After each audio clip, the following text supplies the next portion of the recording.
ನಮೋ ಭಗವತೆ ವಾಸುದೇವಾಯ.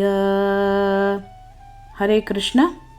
ಶ್ರೀಮದ್ ಭಾಗವತದಲ್ಲಿ ನಾವೀಗ 1ನೇ ಸ್ಕಂದದ 19ನೇ ಅಧ್ಯಾಯಕ್ಕೆ ಪ್ರವೇಶ ಮಾಡಿದ್ದೇವೆ. 19ನೇ ಅಧ್ಯಾಯದಲ್ಲಿ ಯಾವ ರೀತಿ ಪರೀಕ್ಷಿತ ಮಹಾರಾಜ ಗಂಗಾ ನದಿಯ ತೀರಕ್ಕೆ ಹೋದ, ಅಲ್ಲಿ ಹೋಗಿ ನೀರಶನ ವ್ರತವನ್ನು ಮಾಡಲಿಕ್ಕೆ ಚಿಂತನೆಯನ್ನು ಮಾಡಿ, ಆ ಸಂದರ್ಭದಲ್ಲಿ ಅಲ್ಲಿ ಅನೇಕ ಋಷಿವರೇಣ್ಯರು ಬಂದು ಸೇರಿದರು. ಮುಂದೆ ಆತ ಋಷಿವರೇಣ್ಯರಲ್ಲಿ ಯಾವ ರೀತಿ ವಿನಂತಿ ಮಾಡಿಕೊಳ್ತಾ ಇದ್ದಾನೆ ಅನ್ನುವಂಥದ್ದನ್ನು ನಾವೀಗ ನೋಡ್ತಾ ಇದ್ದೇವೆ. ಅದನ್ನು ಮುಂದುವರಿಸ್ತಾ ಇವತ್ತಿನ ಶ್ರೀಮದ್ ಭಾಗವತದ ಶ್ಲೋಕ 1ನೇ ಸ್ಕಂದದ 19ನೇ ಅಧ್ಯಾಯದ 15ನೇ ಶ್ಲೋಕದಿಂದ ಪ್ರಾರಂಭಿಸ್ತಾ ಇದ್ದೇನೆ. ತಮ್ಮೋಪಯಾತಂ ಪ್ರತಿಯಂತು ವಿಪ್ರ ಗಂಗಾ ಚ ದೇವಿ ಧೃತಚಿತ್ತಮೀಶೆ ದ್ವಿಜೋಪಸೃಷ್ಟಃ ಕುಹಕಸ್ತಕ್ಷಕೋ ವಾ ದಶತ್ವಲಂ ಗಾಯತ ವಿಷ್ಣುಗಾಥಾಃ.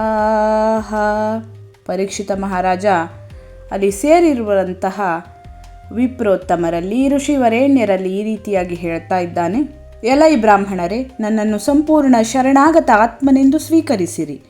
ಭಗವಂತನ ಪ್ರತಿನಿಧಿಯಾದ ತಾಯಿ ಗಂಗೆಯೂ ನನ್ನನ್ನು ಅದೇ ರೀತಿ ಸ್ವೀಕರಿಸಲಿ. ಏಕೆಂದರೆ ನಾನು ಈಗಾಗಲೇ ಭಗವಂತನ ಪಾದಕಮಲಗಳನ್ನು ಹೃತ್ಪೂರ್ವಕವಾಗಿ ಆಶ್ರಯಿಸಿದ್ದೇನೆ. ಪಕ್ಷಿ ಸರ್ಪವಾಗಲಿ, ಅಂದರೆ ತಕ್ಷಕವಾಗಲಿ, ಅಥವಾ ಬ್ರಾಹ್ಮಣನು ಸೃಷ್ಟಿಸಿದ ಯಾವುದೇ ಮಾಯಾ ವಸ್ತುವಾಗಲಿ ನನ್ನನ್ನು ಕೂಡಲೇ ಕಚ್ಚಲಿ. ನೀವೆಲ್ಲ ಭಗವಾನ್ ವಿಷ್ಣುವಿನ ಲೀಲೆಗಳನ್ನು ಸ್ತುತಿಸಬೇಕೆಂದಷ್ಟೇ ನಾನು ಬಯಸುತ್ತೇನೆ. ಯಾರೇ ಆಗಲಿ ತಮ್ಮನ್ನು ಸಂಪೂರ್ಣವಾಗಿ ಪರಮಪ್ರಭುವಿನ ಪಾದಕಮಲಗಳಲ್ಲಿ ಸಮರ್ಪಿಸಿಕೊಂಡೊಡನೆ ಮರಣಭೀತಿಯಿಂದ ಮುಕ್ತರಾಗುತ್ತಾರೆ. ಗಂಗೆಯ ತೀರದಲ್ಲಿ ಭಗವಂತನ ಮಹಾನ್ ಭಕ್ತರ ಸಾನ್ನಿಧ್ಯದಿಂದ ಸೃಷ್ಟಿಯಾದ ವಾತಾವರಣ ಹಾಗೂ ತಾನು ಸಂಪೂರ್ಣವಾಗಿ ಭಗವಂತನ ಪಾದಪದ್ಮಗಳನ್ನು ಅಂಗೀಕರಿಸಿದ್ದು, ಇವೆರಡೂ ಭಗವದ್ಧಾಮಕ್ಕೆ ಮರಳಲು ದೊರೆಗೆ ಸಾಕಷ್ಟು ಭರವಸೆಯಾದವು. ಅವನು ಮರಣದ ಸಕಲ ಭೀತಿಗಳಿಂದ ಸಂಪೂರ್ಣವಾಗಿ ಮುಕ್ತನಾದನು. ಮುಂದಿನ ಶ್ಲೋಕ 16ನೇಯ ಶ್ಲೋಕ. ಪುನಶ್ಚ ಭೂಯಾದ್ ಭಗವತ್ಯನಂತೆ ರತಿಃ ಪ್ರಸಂಗಶ್ಚ ತದಾಶ್ರಯೇಷು ಮಹತ್ಸು ಯಾಂ ಯಾಮುಪಯಾಮಿ ಸೃಷ್ಟಿಂ ಮೈತ್ರಿಯಸ್ತು ಸರ್ವತ್ರ ನಮೋ ದ್ವಿಜೇಭ್ಯಃ. ಪರೀಕ್ಷಿತ ಮಹಾರಾಜ ಮುಂದುವರಿಸ್ತಾ ಹೇಳುತ್ತಾನೆ, ಬ್ರಾಹ್ಮಣರಾದ ನಿಮಗೆಲ್ಲ ಮತ್ತೊಮ್ಮೆ ನಮಸ್ಕರಿಸಿ ನಾನು ಪ್ರಾರ್ಥಿಸುತ್ತೇನೆ. ನಾನು ಮತ್ತೊಮ್ಮೆ ಐಹಿಕ ಜಗತ್ತಿನಲ್ಲಿ ಜನ್ಮವೆತ್ತಿದಲ್ಲಿ ಅನಂತಾನಂತನಾದ ಶ್ರೀಕೃಷ್ಣನೊಂದಿಗೆ ಸಂಪೂರ್ಣವಾಗಿ ಅನುರಕ್ತನಾಗಿ ಅವನ ಭಕ್ತರ ಸಾಹಚರ್ಯ ಹೊಂದಿ ಸಕಲ ಜೀವರಾಶಿಗಳೊಂದಿಗೆ ಸ್ನೇಹ ಸಂಬಂಧವನ್ನು ಹೊಂದುವಂತಾಗಲಿ. ಭಗವದ್ಭಕ್ತನು ಮಾತ್ರ ಪರಿಪೂರ್ಣ ಜೀವಿ ಎಂದು ಪರೀಕ್ಷಿತ ಮಹಾರಾಜ ಇಲ್ಲಿ ವಿವರಿಸಿದ್ದಾನೆ. ಭಕ್ತನಿಗೆ ಅನೇಕ ಮಂದಿ ಶತ್ರುಗಳಿದ್ದರೂ ಭಕ್ತನು ಮಾತ್ರ ಯಾರಿಗೂ ಶತ್ರುವಲ್ಲ. ಭಗವದ್ಭಕ್ತನಿಗೆ ಆ ಭಕ್ತರಲ್ಲಿ ವೈರವಿಲ್ಲವಾದರೂ ಅವನು ಅವರೊಂದಿಗೆ ಸಾಹಚರ್ಯವಿಟ್ಟುಕೊಳ್ಳ ಬಯಸುವುದಿಲ್ಲ. ಅವನು ಭಗವದ್ಭಕ್ತರ ಸಾಹಚರ್ಯವನ್ನು ಅಪೇಕ್ಷಿಸುತ್ತಾನೆ. ಇದು ಸಂಪೂರ್ಣವಾಗಿ ಸಹಜವಾದದ್ದು. ಏಕೆಂದರೆ ಒಬ್ಬಳೇ ತಾಯಿಯ ಮಕ್ಕಳು ಅಥವಾ ಒಂದೇ ಬಗೆಯ ಪುಕ್ಕದ ಹಕ್ಕಿಗಳು ಒಟ್ಟುಗೂಡುತ್ತವೆ. ಭಕ್ತನ ಅತ್ಯಂತ ಮಹತ್ವದ ಕಾರ್ಯವೆಂದರೆ ಸಕಲ ಜೀವರಾಶಿಗಳ ತಂದೆಯಾದ ಶ್ರೀಕೃಷ್ಣನೊಂದಿಗೆ ಸಂಪೂರ್ಣವಾಗಿ ಅನುರಕ್ತನಾಗಿರುವುದು. ಹೇಗೆ ತಂದೆಯ ಸತ್ಪುತ್ರನು ತನ್ನ ಇತರ ಎಲ್ಲ ಸಹೋದರರೊಂದಿಗೆ ಸ್ನೇಹದಿಂದ ಇರುವನೋ, ಹಾಗೆ ಪರಮ ಪಿತೃ ಶ್ರೀಕೃಷ್ಣನ ಸತ್ಪುತ್ರನಾದ ಭಗವದ್ಭಕ್ತನು ಸಕಲ ಜೀವರಾಶಿಯನ್ನೂ ಪರಮ ಪಿತೃವಿಗೆ ಸಾಪೇಕ್ಷವಾಗಿಯೇ ಕಾಣುತ್ತಾನೆ. ಅವನು ತಂದೆಯ ದುರಹಂಕಾರಿ ಪುತ್ರರನ್ನು ವಿವೇಕದ ಹಾದಿಗೆ ಹಚ್ಚಲು ಹಾಗೂ ಭಗವಂತನ ಪರಮ ಪಿತೃತ್ವವನ್ನು ಅಂಗೀಕರಿಸುವಂತೆ ಮಾಡಲು ಪ್ರಯತ್ನಿಸುತ್ತಾನೆ. ಪರೀಕ್ಷಿತ ಮಹಾರಾಜನು ನಿಶ್ಚಿತವಾಗಿ ಭಗವದ್ಧಾಮಕ್ಕೆ ಹಿಂತಿರುಗಲಿದ್ದನು.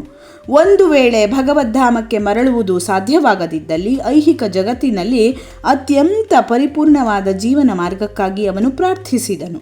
ಪರಿಶುದ್ಧ ಭಕ್ತನು ಬ್ರಹ್ಮನಂತಹ ಮಹಾನ್ ವ್ಯಕ್ತಿಯ ಸಂಘವನ್ನು ಬಯಸುವುದಿಲ್ಲ, ಆದರೆ ಭಗವದ್ಭಕ್ತಿಯುಳ್ಳ ಕ್ಷುದ್ರ ಜೀವಿಯೊಂದರ ಸಾಹಚರ್ಯಕ್ಕೆ ಪ್ರಾಶಸ್ತ್ಯ ನೀಡುತ್ತಾನೆ. ಮುಂದಿನ ಶ್ಲೋಕ 17ನೇಯ ಶ್ಲೋಕ. ಇತಿ ಸ್ಮ ರಾಜಾಧ್ಯವಸಾಯಯುಕ್ತಃ ಪ್ರಾಚೀನ ಮೂಲೇಷು ಕುಶೇಷು ಧೀರಃ ಉದಂಗ್ಮುಖೋ ದಕ್ಷಿಣಕೂಲ ಆಸ್ತೆ ಸಮುದ್ರಪತ್ನ್ಯಾಃ ಸ್ವಸುತನ್ಯಸ್ತಭಾರಃ. ಪರೀಕ್ಷಿತ ಮಹಾರಾಜನು ಸಂಪೂರ್ಣ ಆತ್ಮ ಸಂಯಮಿಯಾಗಿ ಗಂಗೆಯ ದಕ್ಷಿಣ ತೀರದಲ್ಲಿ ದರ್ಭಾಸನದ ಮೇಲೆ ಕುಳಿತನು. ದರ್ಭೆಯ ಬೇರುಗಳು ಪೂರ್ವ ದಿಕ್ಕಿಗಿದ್ದು ಅವನು ಉತ್ತರಾಭಿಮುಖವಾಗಿದ್ದನು. ಇದಕ್ಕೆ ಮೊದಲು ಅವನು ರಾಜ್ಯಭಾರವನ್ನು ತನ್ನ ಪುತ್ರನಿಗೆ ವಹಿಸಿಕೊಟ್ಟಿದ್ದನು. ಗಂಗಾ ನದಿಯು ಸಮುದ್ರರಾಜನ ಪತ್ನಿ ಎಂದೇ ಪ್ರಸಿದ್ಧಳಾಗಿದ್ದಾಳೆ. ದರ್ಭೆಯನ್ನು ಭೂಮಿಯಿಂದ ಬೇರು ಸಹಿತ ತೆಗೆದರೆ ಅದು ಪವಿತ್ರವೆಂದು ಪರಿಗಣಿಸಲಾಗಿದೆ ಮತ್ತು ದರ್ಭೆಯ ಬೇರು ಪೂರ್ವಾಭಿಮುಖವಾಗಿದ್ದರೆ ಅದನ್ನು ಮಂಗಳಕರವೆಂದು ತಿಳಿಯಲಾಗಿದೆ. ಉತ್ತರಾಭಿಮುಖವಾಗಿರುವುದು ಆಧ್ಯಾತ್ಮಿಕ ಯಶಸ್ಸಿಗೆ ಮತ್ತಷ್ಟು ಪ್ರಶಸ್ತವಾದದ್ದು.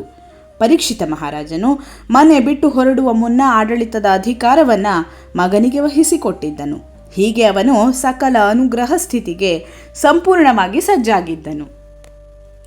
ಮುಂದಿನ ಶ್ಲೋಕ 18ನೇ ಶ್ಲೋಕ.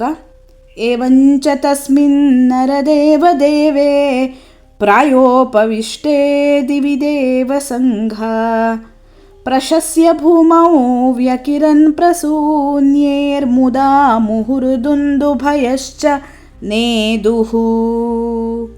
ಹೀಗೆ ಪರೀಕ್ಷಿತ ಮಹಾರಾಜನು ಆಮರಣಾಂತ ನಿರಶನ ವ್ರತಕ್ಕೆ ಕುಳಿತನು.